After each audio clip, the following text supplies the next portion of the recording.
In this timeline, Vox and Alastor were talking, and Vox offered to team up with him, and Alastor laughed at his face, but then he stopped a moment.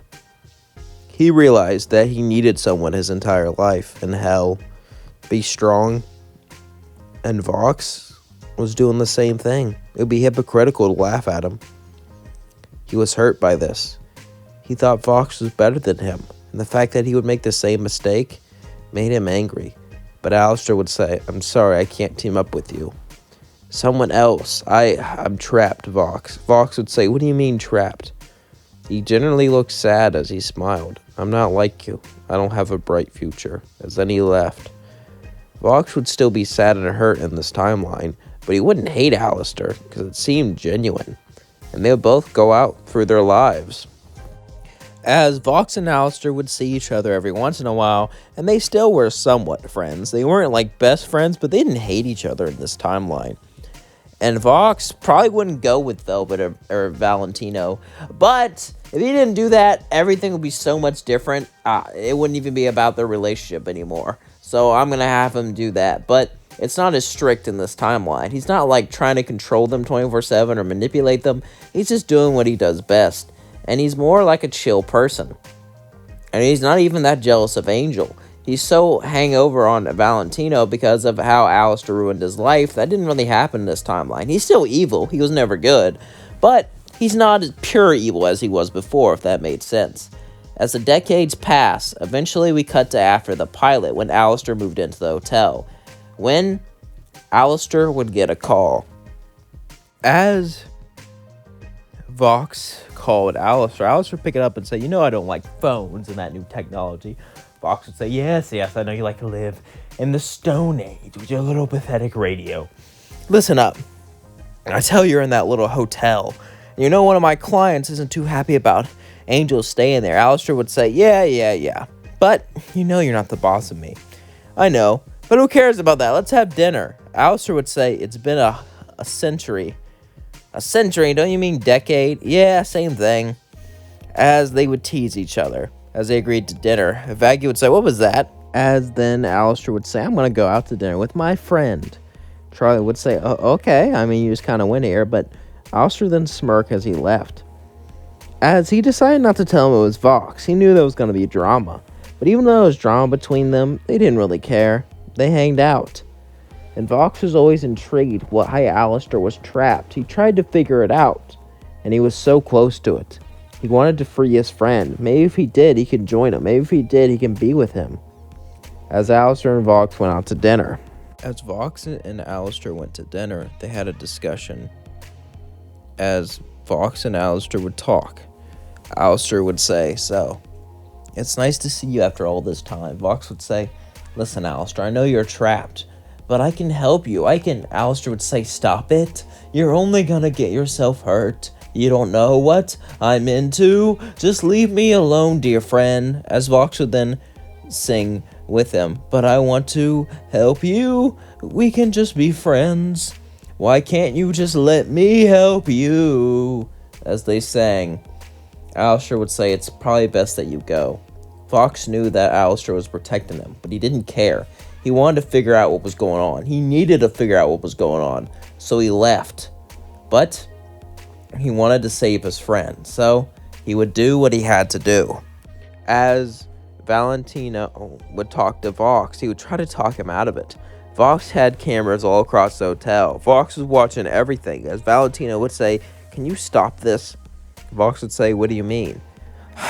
"You're too obsessed with him, trying to save him. He's probably just lied to you because he wants to get rid of you." Vox would say, "That's not true. He wouldn't do that." "Listen, I usually don't care about what you do. We all have fetishes and kinks, but this one is just way too far. Come back to me. Come lay in bed with me." Vox would say, "I will after I'm done with this."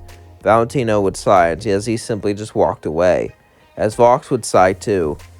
As eventually, Vox would finish up all the cameras, and he even hypnotized Angel to hear everything.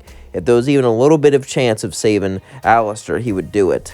As then, Vox went back to his bed with Valentino, as he hoped he could help. As then we cut to Alastor.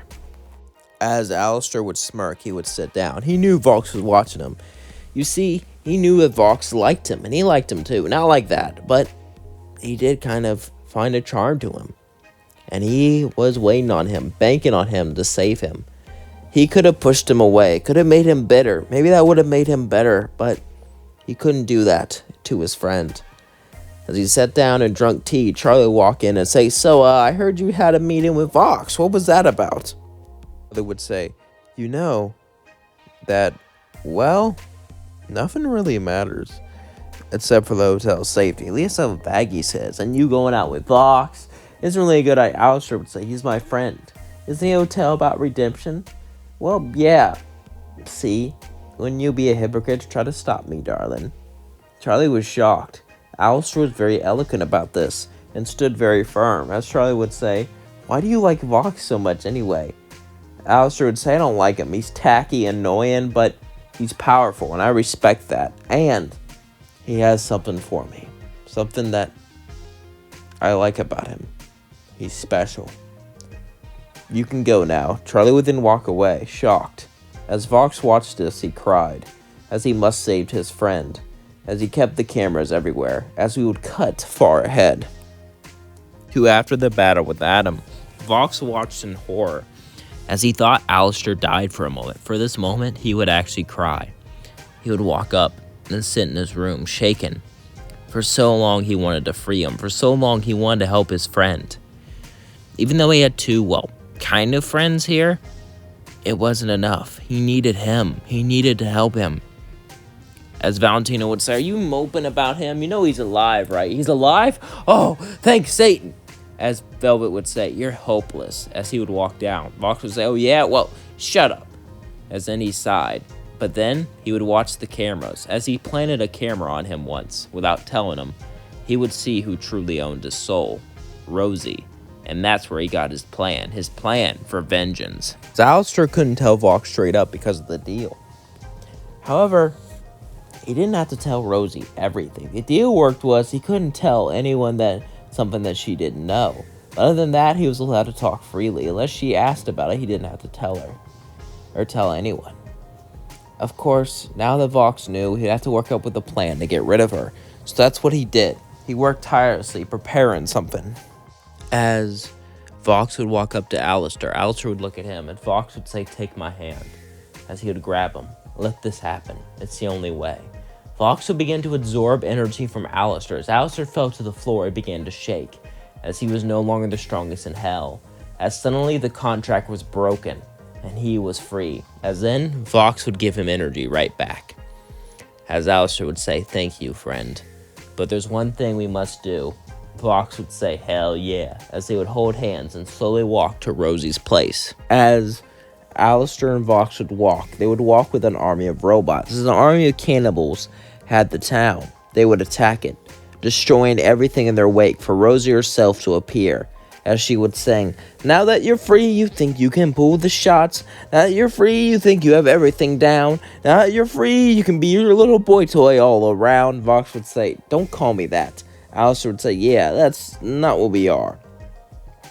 As then, Rosie would fight Alastor and Vox as they both went at it with everything they had. Rosie was extremely powerful. She had the power to give and take away, and she could absorb their powers. However, Vox counted on this, as he had a master plan. As Rosie was there, Rosie would laugh at them, as she wrapped them up in orange rope. As then she started to steal Vox's power, but then she would cough up blood and fall down. She said, "What's happening?"